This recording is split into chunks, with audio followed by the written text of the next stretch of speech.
Assalamualaikum warahmatullahi wabarakatuh. Good morning, Miss Sapta and friends. Here, I would like to say thank you for coming to our presentation. It's great to see you all. Before we start presentation, let me introduce myself. My name is Afdedi Talfonika. I'm as moderator in this presentation. And this is my team. Ardiana Sapramesti, Dewi Cita Sugiantoro, Fadila, Fauziah Amanda, Iyad Madani Salafitri, Kiri Jesi Ulur, Lisma Zahra Tunisa, Muhammad Farid Ilham, Raga Eka Syahputra, and Regita Nofrade. Now, we will to present to you our discussion about pros and cons speech therapy at clinic or private practice.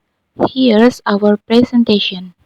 The points that we will discuss for the projection include the first is flexible schedule, second is access to materials, third is individualist attention, fourth is resources, and the last is limited distraction. Next.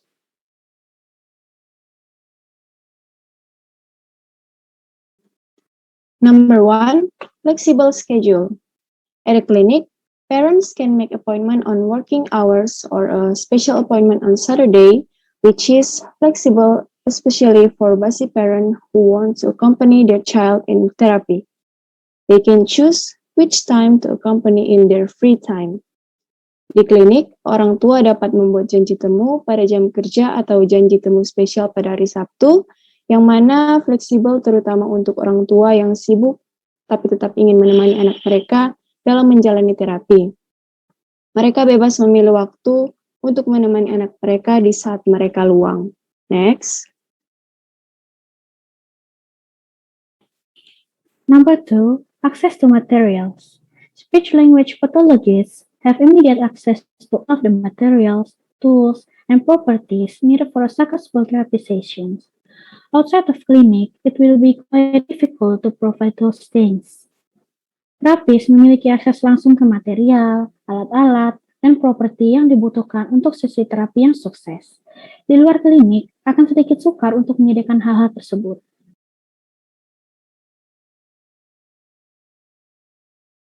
Number 3, individualist attention. Clinic gives the parent the choice of small-will parent groups or individual therapy. Klinik memberikan pilihan pada orang tua antara terapi dalam grup kecil atau terapi secara individual. Jadi, tim klinis bertanggung jawab atas seluruh aspek direksi klinis, supervisi, dan manajemen kasus. Kontribusi utama mereka adalah untuk mendesain program penanganan dan menentukan target dan strategi terapi. Terapi melakukan sesi terapi secara langsung kepada anak, mengimplementasikan program dan strategi sebagaimana didesain oleh tim klinis dan bertanggung jawab mengambil data dan clinical compiling di akhir sesi. Next.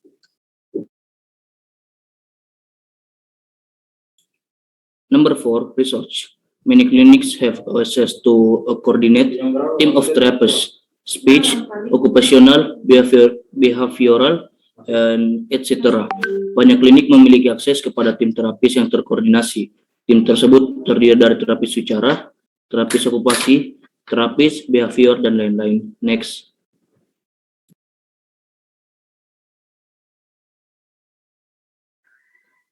Number 5, limited distraction. Therapy rooms are often devoid distraction. Nomor 5, gangguan yang terbatas.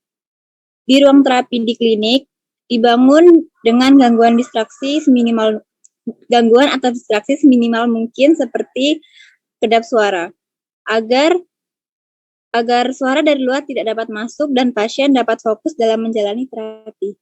Next.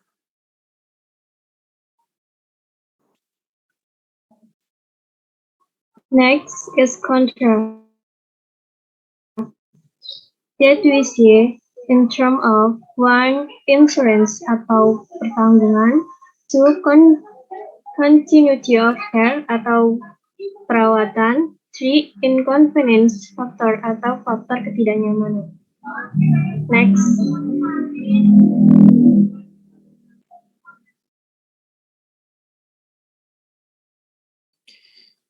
Insurance. Like in home practice speech language pathologies, many small clinics do not accept insurance, leaving you to pay upfront and to all of the insurance filling. Jadi tidak semua klinik menerima asuransi, maka kita harus membayarnya terlebih dahulu sebelum mengajukan asuransi. Note, KidMunicate is preferred provider for Blue Shield and accept all of their private plans, including Personal Choice, Independence, Highmark, Horizon, Anthem, Premier Blue, and others. Next.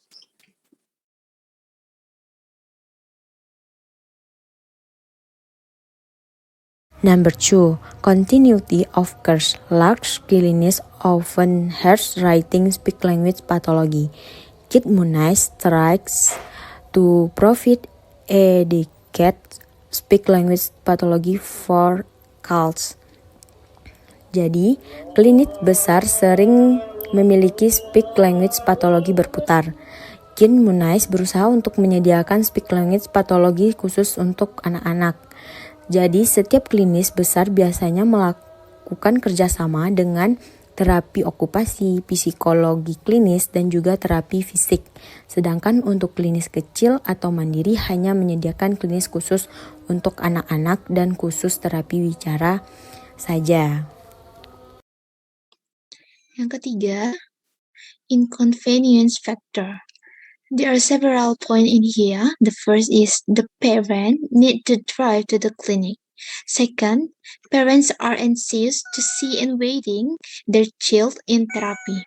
And last, cost that seem more expensive. Jadi di sini adanya faktor ketidaknyamanan. Yang mana ada poin pertama, di mana orang tua perlu berkendara atau ikut ke klinik ketika anaknya di terapi. Yang kedua, adanya kecemasan dari orang tua ketika mereka melihat dan menunggu anaknya di terapi.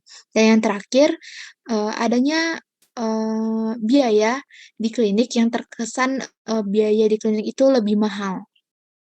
Next. That's all from ours. Thank you very much for your attention and wassalamualaikum warahmatullahi wabarakatuh.